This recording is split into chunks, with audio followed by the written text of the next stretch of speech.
If you're an old man coffee poker player like me, there's a very good chance you're making one of the biggest strategic mistakes in modern poker. You're playing your hand instead of playing your range. And the truth is, this one mental shift separates old school poker thinking from modern GTO-based strategy. Today we're going to simplify what this means, why it matters, and how you can start thinking like a modern poker player without needing solvers or a math degree. Let's get into it.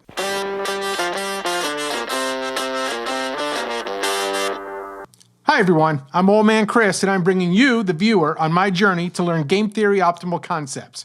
Let's incorporate these concepts into our game so that we can crush cash games and run deep in tournaments. Now most of us learn poker by thinking about one thing and one thing only. What do I have? You look down at your cards and think, I have top pair, I have a flush draw, I have nothing. And every decision comes from that one question. Here's a good example. You raise pre-flop with ace-king, the flop comes king, 7-2. You think, great, I have top pair, I should bet. That's playing your hand. And honestly, that's how poker was taught for decades. But modern poker strategy has evolved far beyond this, because strong players are no longer asking, what do I have? They're asking, what does my range look like? As we often do on this channel, let's start with a definition. A range simply means all the hands you could possibly have in the situation you find yourself in. Let's say you raise from early position. Your range might include hands like aces, kings, queens, ace-king, ace-queen, ace-jack suited, tens, and maybe even nines. That entire collection of hands is your range. So when the flop comes king, 9-2, rainbow, you don't just have a pair of kings with an ace kicker. You also have a pair of aces, a set of kings, a set of nines, and maybe some bluffs. Your opponent doesn't know exactly which one you have, but one thing is for sure, it is extremely unlikely that your opponent hit anything, and they only see your range of possibilities. And this is where modern poker strategy starts to change everything. But when you only think about your hand, your strategy becomes predictable. For example, you bet when you have something good, and you check when you miss. Does this sound familiar? Good players pick up on this quickly. But when you think about ranges, something interesting happens. You start making decisions based on how your entire range interacts with the board. Let's look at a good example. You are on the button and you raise and the big blind calls. You have ace of spades, 3 of spades, and the flop comes king of diamonds, 7 of clubs, 2 of hearts. And you look at your hand and think, I missed. I only have ace high and he could have a king. So you check. That is outdated thinking. So let's zoom out. What does your range look like? As the pre-flop raiser on the button, you have ace-king, king-queen, king-jack, which would give you a strong top pair, aces giving you an overpair, even if you had a king, and you could have kings giving you trips. But what could the big blind have here? Junk, weak kings, other weak pairs. If he had anything as strong as your range, then he would have 3-bet you. This board favors your range, not your specific hand, but even though you missed, you should still bet small, 25 to 33%. Why? Because your range is stronger overall. You apply pressure to weaker hands and deny equity from random garbage that the villain may hold. When you check and give up, you lose tons of expected value. But if you play your range and you bet, you will win the pot frequently and stay balanced in your approach. Now imagine this board. 8 of spades, 7 of clubs, 6 of diamonds. And you have the same hand, ace of spades, 3 of spades. Now what? This board hits the big blind's range hard. The villain could have straights, 2 pair, sets, strong draws.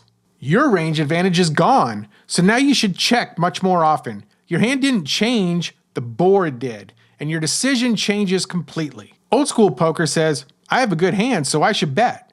But range-based thinking says, what does this board do to both ranges?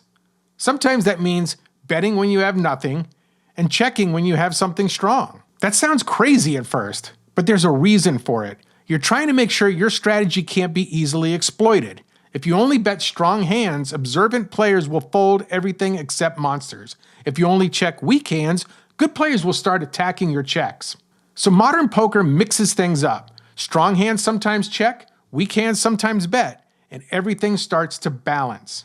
Now before you think you need a solver and 10 hours a week to study, you don't. There's a simple shortcut for OMCs, recreationals, and beginners. Just ask yourself 2 questions on the flop. Question number 1, does this board favor my range or my opponent's range? With high card boards like ace-king 5 or ace-queen 3, these favor the pre-flop raiser, so you are going to bet more often. But with connected boards like 9-8-7, 8-7-6, or 7-6-5, these favor the caller, and you will check more often. Question number 2. How many strong hands does my range contain here? If the answer is a lot, you can apply a lot of pressure. If the answer is very few, slow down. For example, if you are the pre-flop caller, let's say calling a raise from the big blind, and the flop comes 5-7-9 offsuit, you might have 2 pair, or you might land post-flop with a straight draw, like Jack-10. So in this example, you have very few strong hands, and it might be best to proceed slowly. Just asking these 2 questions, 1, does this flop favor my range? And 2, how many strong hands will I have? Will immediately improve your strategy. The biggest mindset shift in modern poker is this.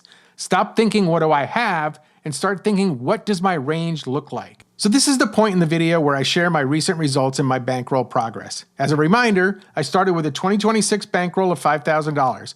I'm concentrating on smaller online buy-ins as I start the year off and saving my bankroll for larger on-site tournaments such as the WSOP circuit event in Cherokee, North Carolina in February, where I cashed a couple of tournaments, and of course a trip to Vegas in June for the series.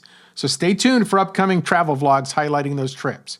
Episode 3 is a wrap. In the next episode, we're going to talk about the 80-20 rule of GTO poker. As OMCs, beginners, and recreationals, we just don't have the time to dedicate to learning all of GTO. What if I told you that 20% of GTO concepts drive 80% of the results? Join me in my next video, and let's learn together how to maximize the little time we have to learn modern poker concepts. If that sounds useful, hit subscribe. If you found this content helpful, then please give it a like, and please leave a comment about what you'd like to see in future episodes. And I'll see you in the next one.